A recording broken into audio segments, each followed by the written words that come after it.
नमस्कार, एक बार फिर से स्वागत है आपका हमारे चैनल एक संदेश पर। साथियों, इस समय मैं प्रयागराज हूँ और प्रयागराज का हादसा आपको पता ही होगा कि किस प्रकार से लगभग 30 लोगों की मृत्यु भगदड़ में हो चुकी है। और उसके बाद बयान आया है मुख्यमंत्री योगी आदित्यनाथ का।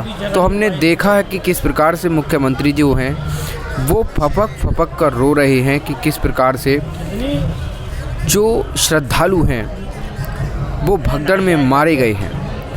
इसमें प्रशासन की थोड़ी सी लूज पॉइंट रहा है, लेकिन प्रशासन ने बहुत कोशिश की है कि कैसे भी करके भगदड़ ना हो, बार बार चेताया है। और मेले के जो डीआईजी बनाए गए हैं उन्होंने भी बहुत बार जनता को समझाया, भीड़ को समझाया, लेकिन बाद में होनी हो ही गई। और उसके बाद सरकार पर सवालिया निशान खड़े करने के लिए विपक्ष और बहुत सारे नेता लगे हुए हैं। योगी सरकार का इस्तीफ़ा भी मांग लिया है, यानी कि योगी का इस्तीफ़ा मांग लिया है शिवपाल सिंह यादव ने, जो कि समाजवादी पार्टी के बड़े नेता हैं। तो देखिए आगे वीडियो कि क्या कहा है मुख्यमंत्री योगी आदित्यनाथ ने इस पूरे हादसे पर। प्रयागराज महाकुंभ में श्रद्धालुजनों की भारी भीड़ है। लगभग 8 से 10 करोड़ श्रद्धालु इस समय प्रयागराज के अंदर मौजूद है। कल भी 5.5 करोड़ श्रद्धालुजनों ने महाकुंभ का स्नान किया था। ये जो भारी दबाव श्रद्धालुजनों के कारण और श्रद्धालुओं के संगम नोच पर जाने के कारण वहाँ पर एक बना हुआ है, लेकिन पूरा प्रशासन मौके पे वहाँ मौजूद है।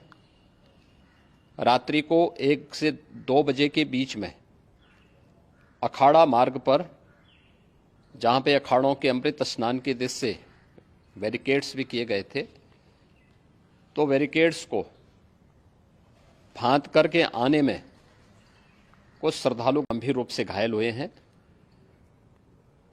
उन्हें तत्काल हॉस्पिटल में पहुंचा करके उपचार आदि की व्यवस्था उनके लिए की गई है। उनमें से कुछ श्रद्धालु गंभीर रूप से घायल हैं।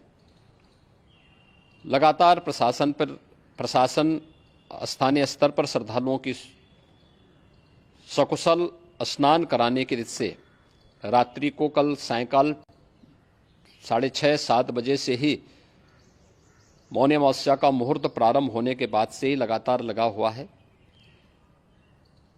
प्रयागराज में महाकुंभ में श्रद्धालुजनों के सकुशल स्नान करने,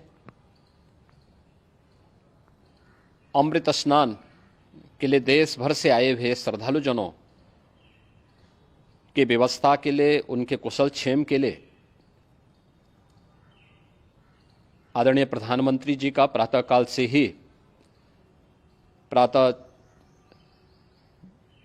से ही उनके लगभग 4 बार प्रधानमंत्री जी ने हालचाल लिया है। माननीय गृह मंत्री जी ने, माननीय राष्ट्रीय अध्यक्ष भारतीय जनता पार्टी श्री जेपी नड्डा जी ने, माननीय गृह मंत्री श्री अमित शाह जी ने भी, और प्रदेश की माननीय राज्यपाल श्रीमती आनंदीबेन पटेल जी ने भी लगातार जानकारी लेकर के सभी के कुशल क्षेम और सकुशल स्नान कराने के बारे में निरंतर रिपोर्ट ले रहे हैं। हम लोगों की प्रातःकाल से ही श्रद्धालुजन जो भी आए हैं वे स्नान कर सकें, इसके लिए यहाँ पे उच्च स्तरीय बैठक भी चल रही है, जिसमें मुख्य सचिव भी हैं, डीजीपी हैं, प्रमुख सचिव गृह हैं, मुख्यमंत्री कार्यालय के अपर मुख्य सचिव के साथ साथ एडीजी लॉ एंड ऑर्डर के साथ साथ अन्य वरिष्ठ अधिकारीगण मौजूद हैं। प्रयागराज में हालात वर्तमान में नियंत्रण में हैं, लेकिन भीड़ का दबाव बहुत बना हुआ है। अखाड़ा परिषद से जुड़े हुए पदाधिकारियों के साथ मैंने स्वयं भी बातचीत की है। आचार्य महामंडलेश्वरों से भी, पूज्य संतों के साथ भी मेरी बातचीत हुई है, और पूज्य संतों ने बड़ी ही विनम्रता के साथ इस बात को कहा है कि नहीं, श्रद्धालु जन पहले स्नान करेंगे और फिर जब उनका दबाव कुछ कम होगा और वे सकुशल वहां से निकल जाएंगे, तब हम लोग स्नान करने के लिए संगम की तरफ जाएंगे। अभी पहले श्रद्धालु जनों को, चूंकि देश भर से आए हैं, तो इसके लिए उन्हें सभी अखाड़े इसके लिए सहमत हैं और सभी लोग इस व्यवस्था के साथ जुड़े हुए हैं। लगातार इस दिशा में हम लोगों का प्रयास है कि जो अब तक प्रातः काल से ही आपने देखा होगा, कल मैंने बताया कि कल लगभग 5.5 करोड़ श्रद्धालु कल महाकुंभ का स्नान किए हैं और आज प्रातः काल तक लगभग 8:30 बजे तक 3 करोड़ से अधिक श्रद्धालु स्नान कर चुके हैं और ये लगातार जारी है। लेकिन संगम नोच पर, अखाड़ा मार्ग पर, नागवासुकी मार्ग पर लगातार दबाव बना हुआ है और वहां पर श्रद्धालु जनों की सुविधा के लिए भी हर प्रकार की वहां पर प्रशासन पूरी मुस्तैदी के साथ लगा हुआ है।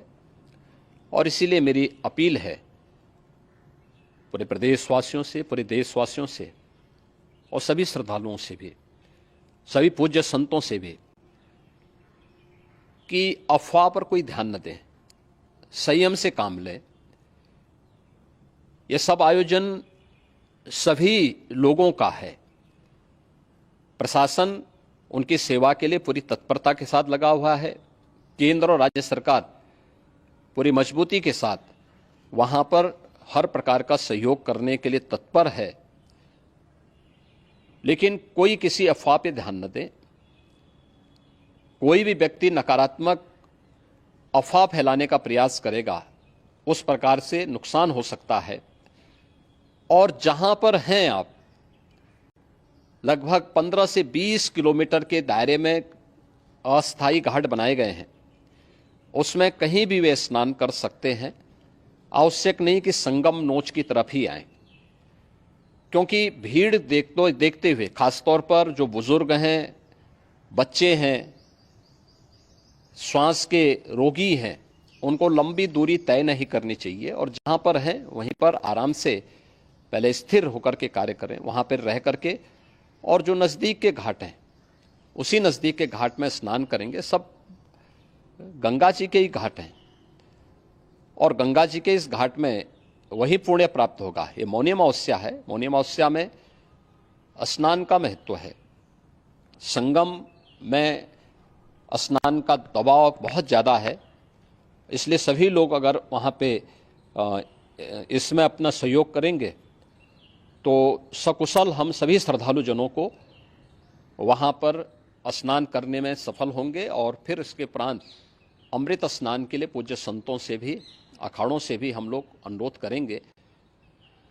जो घायल हैं, गंभीर रूप से घायल हैं, उनके उपचार की तत्परता के साथ व्यवस्था भी की गई है। उन सबके सकुशल स्वस्थ होने की भी हम कामना करते हैं। लेकिन मेरी अपील होगी कि कोई भी नकारात्मकता न फैलाने दें और न किसी अफवाह पर विश्वास करें।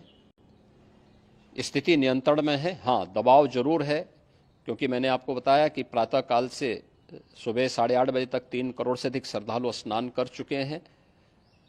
और पूरे मेला क्षेत्र में अगर हम देखेंगे, प्रयागराज में हम देखेंगे, तो लगभग 9 से 10 करोड़ श्रद्धालु इस समय वहाँ पर मौजूद है, जिसमें से 3 करोड़ यह वापस जा रहा है। इसके लिए रेलवे ने भी मेला स्पेशल लगाई हुई है। प्रातः काल से लगभग 40 मेला स्पेशल प्रयागराज स्टेशन से, जोशी स्टेशन से, अन्य स्टेशन से श्रद्धालुओं को लेकर के सकुशल स्नान कराने के बाद उनको लेकर के गंतव्य की ओर आगे बढ़ी है।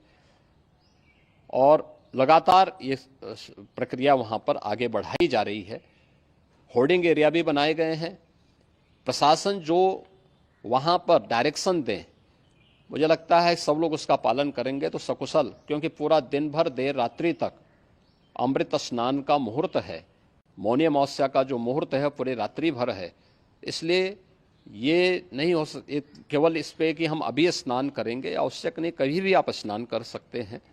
तो उस पर जरूर सभी से मेरी विनम्र अपील होगी कि वे लोग उस पर सहयोग करेंगे तो सकुशल सभी को स्नान कराने में और सकुशल इस महापर्व को आयोजित करने में प्रशासन को और शासन को मदद मिलेगी।